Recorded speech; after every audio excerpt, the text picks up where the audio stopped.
Los tres. Ok. Hola, amados hermanos, Dios te bendiga, amadas hermanas. Bendiciones sean repartidas por todo el mundo y en especial a España.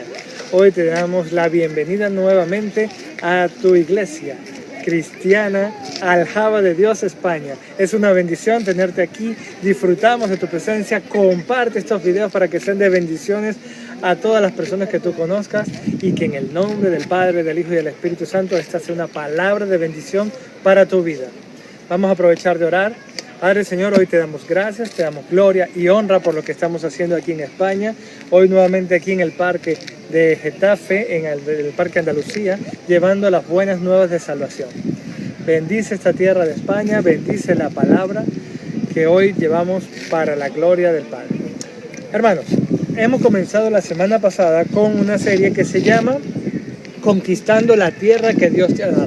La semana pasada hablamos de Caleb, que a sus 85 años emprendió la conquista del monte de Hebrón y lo consiguió.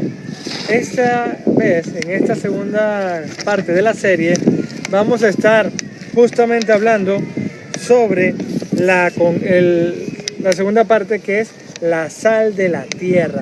Tu tierra tiene que estar salada, no por mal, sino que tiene que haber sal en esa tierra. El conquistador tiene que tener sal, sazón en la conquista. ¿Ven? Y estamos ambientados en el capítulo, en Segunda de Crónicas, capítulo 13, versículo del 1 al... prácticamente todo el capítulo, del 1 al 22. ¿Bien? Te doy un resumen breve de lo que es el capítulo, hermano. Aquí pasó algo interesante. Para este momento, la tierra de Israel estaba dividida en dos reinos, el reino del norte y el reino del sur.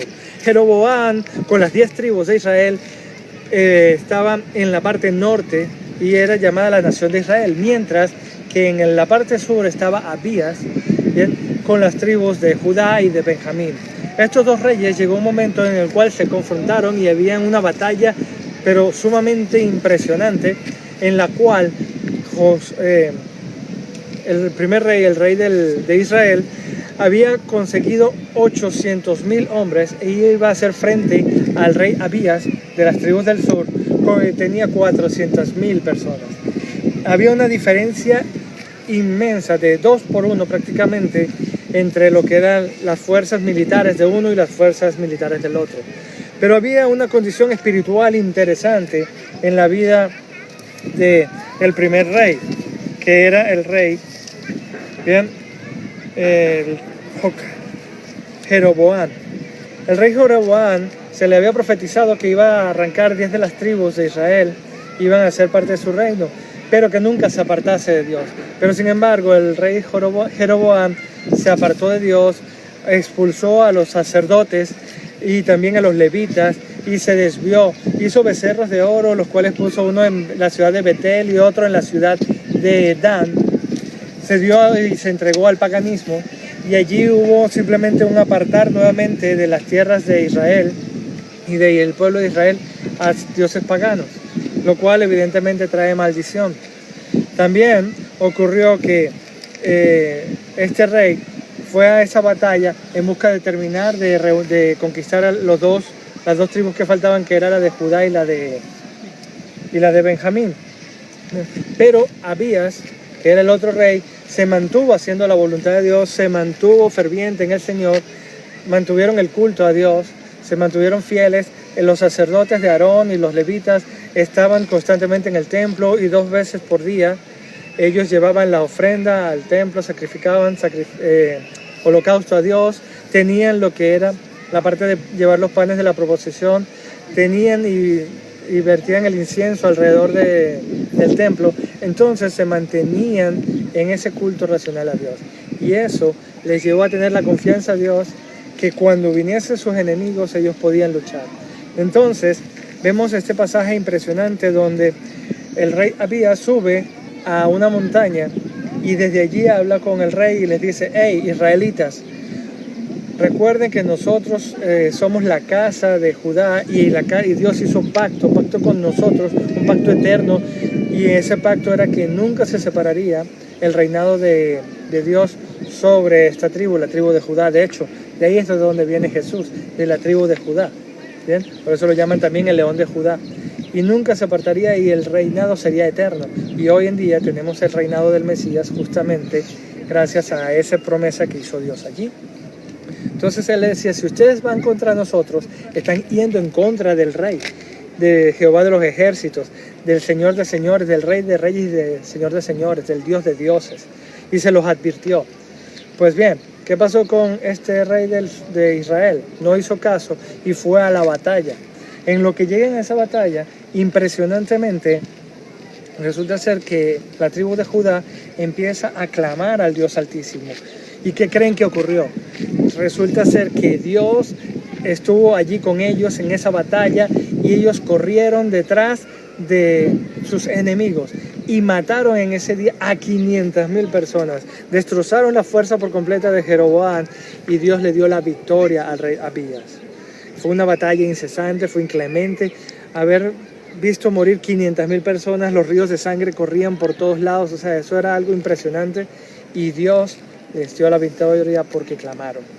Hermanos, después de esto Jeroboam no pudo levantar nunca más un poderío tal como el que tenía anteriormente y posteriormente murió. Mientras que Abías continuó reinando, extendiendo su reino y tuvo hijos e hijas y fue fructífero. Incluso creo que hablábamos de 14 hijos o 16 hijas, 14 mujeres. O sea, era impresionante lo que Dios le dio a Abías después.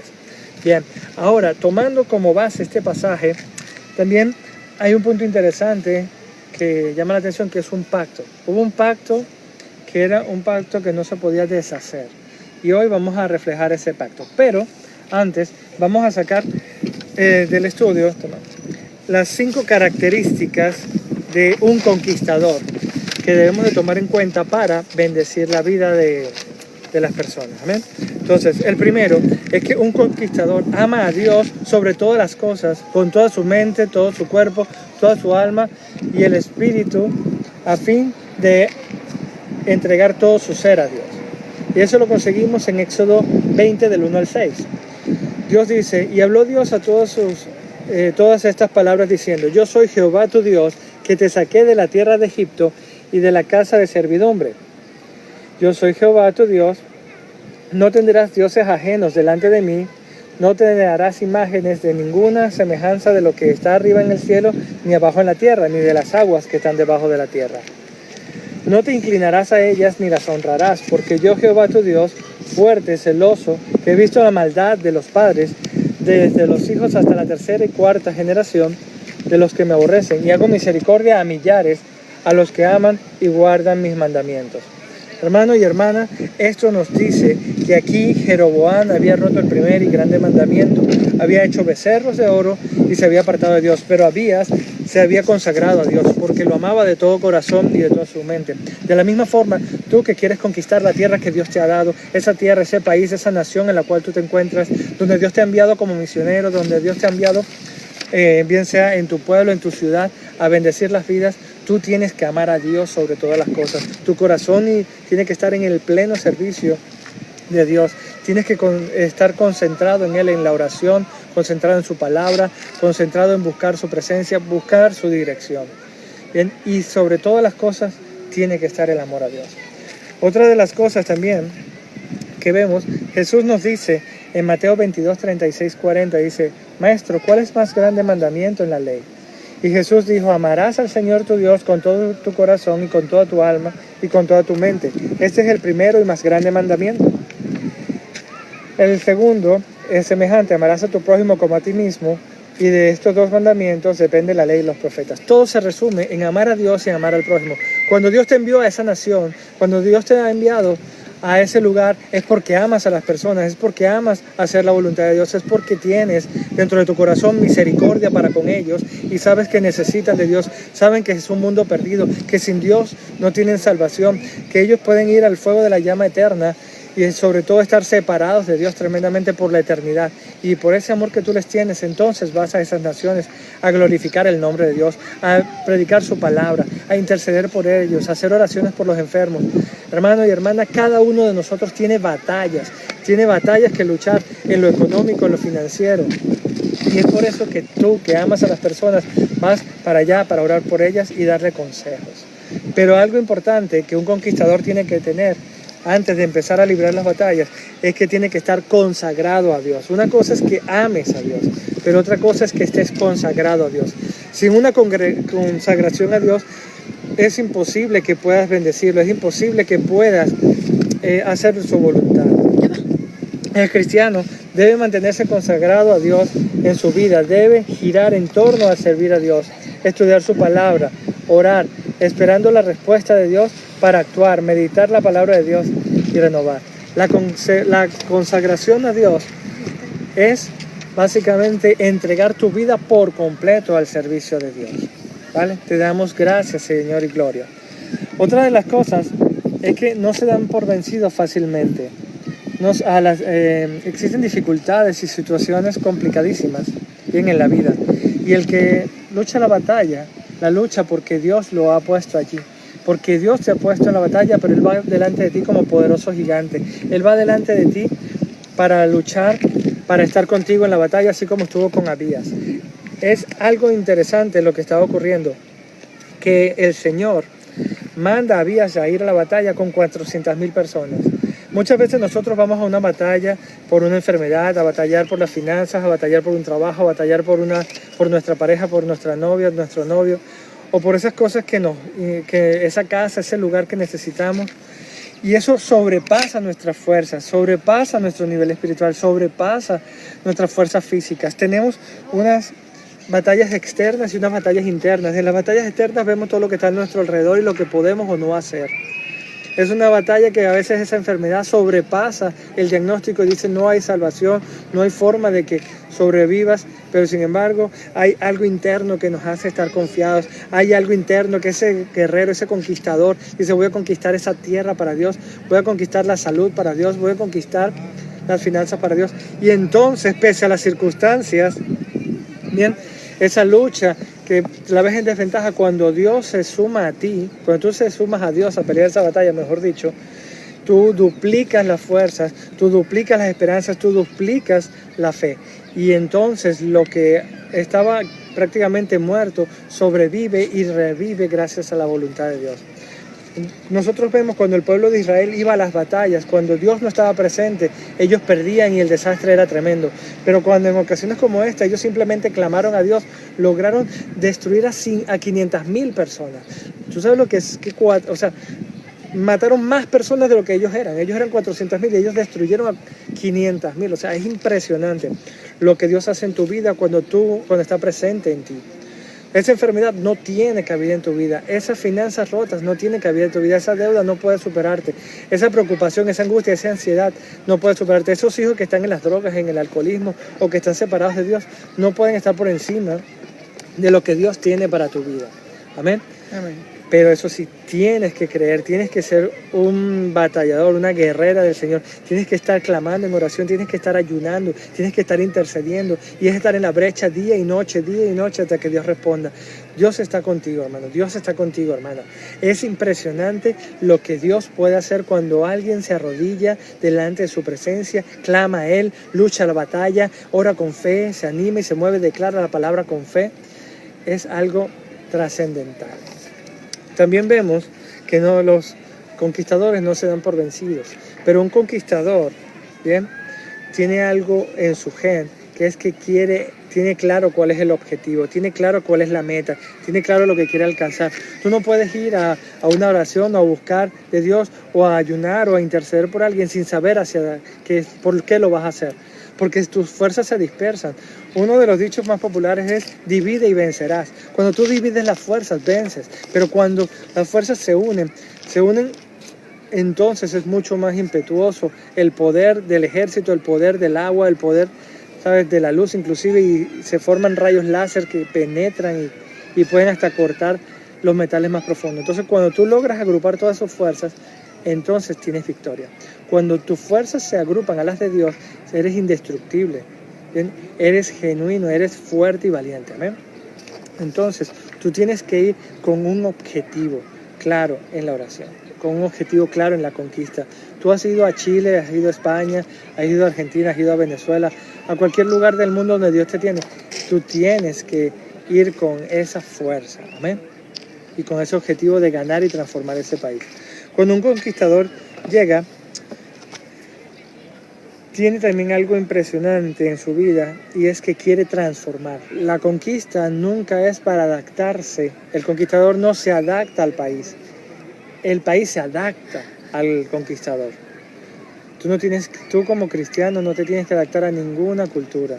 Te puedes asociar y puedes reflejar las características de la cultura para hacerte como ellos externamente, pero internamente tu conocimiento de Dios, tu forma de ser con Dios tiene que mantenerse.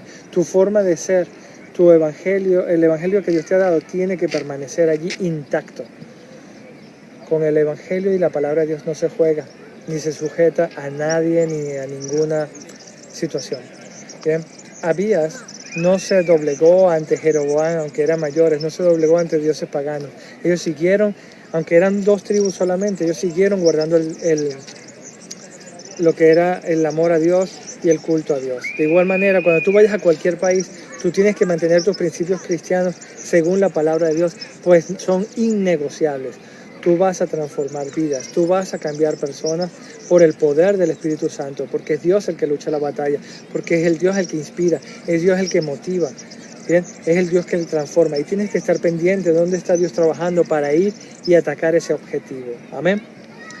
Algo interesante que estaba viendo mientras hacía este estudio es que me imagino la gente en la batalla. Cuando tú estás en una batalla hay unas expresiones de guerra, hay una tensión tremenda. Y hoy estábamos justamente aquí en Getafe, había unos aviones que sobrevolaban el espacio aéreo y hacían mucho ruido. Y mis hijos me decían, wow, papá, esto me asusta un poco porque es que no los veo. Y hay un ruido tremendo, es estridente. Entonces imagínate en la batalla, donde habían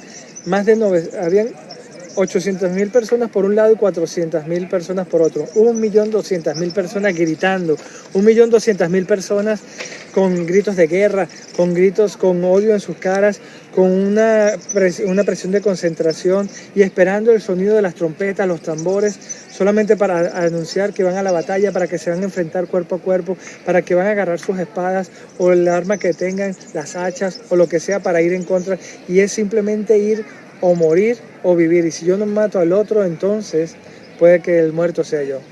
Es una batalla campal, son gritos de dolor, gritos de angustia, porque habrían trozos de cuerpos destrozados por todos lados, una imagen sumamente desgastante y el temor se podía invadir de las personas y solamente las personas que están en esa batalla saben lo duro que es.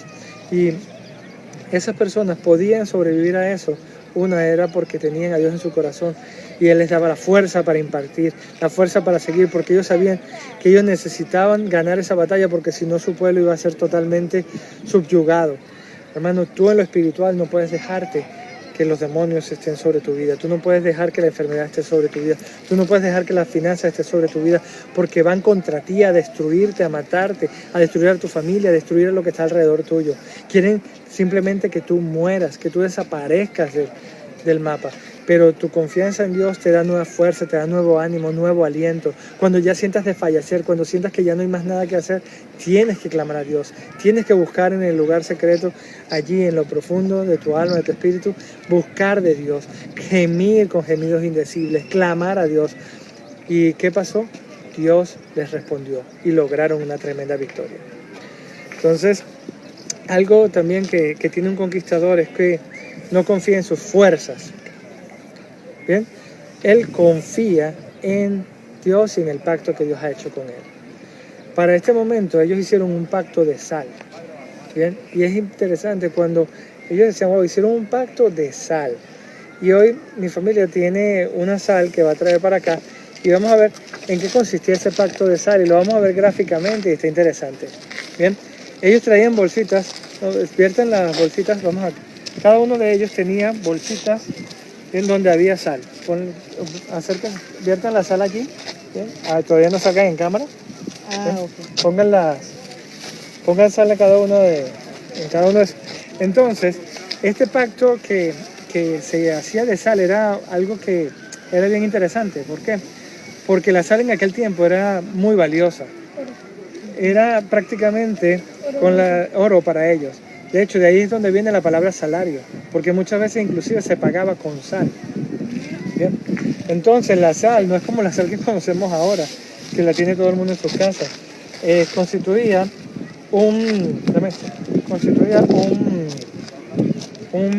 una roca muy preciosa, ¿bien? ¿Sí? ¿Lo vemos? Ahora ven todo esto, ¿sí?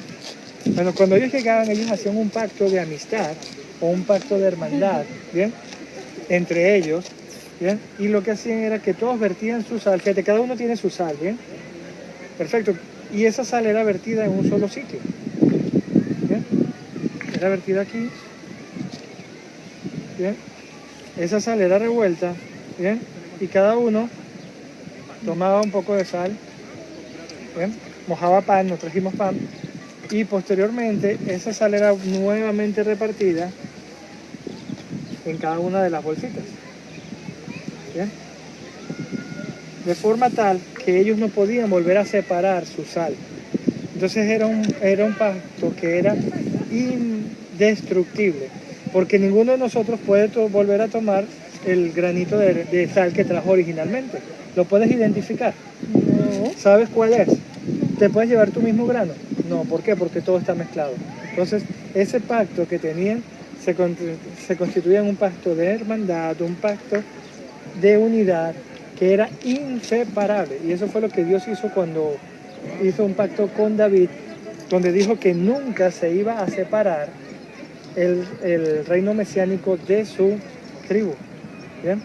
Así que este pacto de sal es lo que habla acá. Y fíjate, es impresionante. Gracias, familia. Muy bueno, muy bueno. ¿Bien? Ahora, ese pacto, ¿bien? Nos llama también la atención. ¿Por qué? Porque Jesús nos dijo que nosotros somos la sal de la tierra. Y aquí termina el quinto punto. El quinto punto que nosotros traemos hoy en esta prédica es: transforma e impacta y no se conforma. Somos la sal de la tierra. Dice, y te lo leo, en 2 de Crónicas 13:5 dice: ¿no sabéis vosotros que Jehová Dios de Israel dio el reino a David sobre Israel para siempre, a él y a sus hijos, bajo pacto de sal? En Números 18:9 también nos habla un poco, 19 nos habla un poco del tipo de pacto. Dice: todas las ofrendas elevadas de las cosas santas que los hijos de Israel ofrecieron a Jehová, las he dado para ti, y para tus hijos y para tus hijas contigo, por estatuto perpetuo. Pacto de sal perpetuo es delante de Jehová para ti y para tu descendencia contigo. Hermano, esto es un pacto que hemos hecho hoy de familia, un pacto de unidad, un pacto de hermandad, de amistad, que es perpetuo. Estaremos juntos en la batalla, estaremos juntos en la lucha para que España sea llena del conocimiento de la gloria y la majestad de Dios. Cada uno de nosotros pondrá de su parte y no podremos separarnos, bien espiritualmente hablando, porque estaremos juntos en Dios. Y los que se vayan agregando también entrarán en este pacto. Vendrá el esposo de Ruth, un hombre fuerte, valiente y hermoso en el Señor. Vendrá la esposa de Benjamín, una mujer virtuosa, llena de la gracia y la gloria de Dios. Y de ahí seguirán nuestros nietos, sus hijos, nuestros nietos, bisnietos, de generación en generación. Y de hoy en adelante sabremos que esto quedará grabado para la perpetuidad. Y hasta que Dios venga, mi casa y yo serviremos a Jehová. Amén. Y espero que tu casa y tú también sirvas. Ojo, recordemos que este es un pacto simbólico que se hacía en el Antiguo Testamento. Hoy en día se hace un pacto, y fue el último pacto, que fue el pacto hecho por la sangre de Jesús. La sangre de Jesús es la que realmente nos mantiene unidos como un cuerpo, como el cuerpo de Cristo. Jesús murió en la cruz del Calvario para que tú y yo tengamos vida eterna, para que para que todo aquel que en Él crea no se pierda, mas tenga la vida eterna. Y hoy, hermano y hermana, te invito a que busques de Jesús, a que te arrepientas de tus pecados, lo que has estado haciendo mal, y te acerques a Cristo. Y a través de la sangre, del último pacto eterno que hizo Dios con la humanidad, fue entregar a su Hijo unigénito en la cruz del Calvario. Él derramó su sangre para que todo pecado sea limpiado, para que hoy podamos entrar confiadamente al trono de la gracia y podamos buscar la misericordia de Dios. Así que, hermano y hermana, te invito a que hagas esta oración con mi esposa, que siempre se encarga de esta parte, donde busques del Señor. Amén. Dios te bendiga. Ya, buenísima, muy buena. Yo siempre la hago, pero bueno, el pastor hoy se la comió. Entonces, vamos a que el pastor ore para que tu corazón esté dispuesto y abierto y que hagas un pacto con Dios como el que acabamos de hacer con nosotros cuatro, ¿vale? Señor, así que oramos. Señor, hoy te damos gracias, Señor. Hoy reconozco que soy pecador o que soy pecadora. Padre, reconozco que hemos hecho las cosas mal. Que hoy te le entrego, Señor, mi vida a ti, Jesucristo, porque fuiste el sacrificio inmolado en la cruz del Calvario que ofreció Jehová de los ejércitos para que mis pecados sean limpios de todo, para que yo sea limpio de todo mal y pecado y pueda reconciliarme con el Dios eterno, Jehová de los ejércitos. Gracias, Padre, por haber enviado a tu Hijo Jesús a morir en la cruz del Calvario para que hoy yo entregue mi vida a ti, Señor, al Rey de Reyes y Señor de Señores, y pueda ser partícipe de la bendición de la salvación, entrar confiadamente al trono de la gracia y disfrutar de todas las riquezas en gloria que son en Cristo Jesús. Te bendecimos, te glorificamos y exaltamos en el nombre del Padre, del Hijo y del Espíritu Santo. Amén. Amén. Bueno, hermano, A la Dios te reflexión. bendiga. Estos 3 puntos fueron los que más me tocaron. Número 1, hay que buscar a Dios sobre todas las cosas, antes de ir a la guerra. Eso es como prepararse, preparar el uniforme, preparar la armadura. Y para preparar la armadura tienes que orar, leer la palabra y buscar de Él. El otro punto que me tocó muchísimo fue el objetivo, que seas claro en el objetivo a donde vas a ir. Ningún comandante, ningún general manda a su tropa a pelear para nada y sin un lugar determinado. Siempre hay una visión, siempre hay una misión y un objetivo que cumplir. Si el mundo lo cumple, ¿por qué no nosotros no? Así que te animo a que seas claro con tus objetivos y que puedas cumplir esos objetivos, pero está confiado que Dios está contigo. Y bueno, por supuesto que la tercera parte que me impactó, que me gustó, que me fascinó, fue el pacto. Porque por ese pacto estamos bajo la gracia, que es una gracia, es un regalo inmerecido, hermano. Por eso es que estamos viviendo y que estamos seguros que si llegamos a partir, nos vamos con el Señor. Por eso, me alegro y te invito a que, si no has hecho el pacto, hazlo. Te invito, te reto a que hagas un pacto con Dios, con Jesucristo, para que tú veas lo diferente que va a ser tu vida, lo transformado que vas a estar. Así que Dios te bendiga, hermano. Un beso, un saludo en este domingo y siempre para adelante. Como el lema de este año es, Avanza por más. Dios te guarde.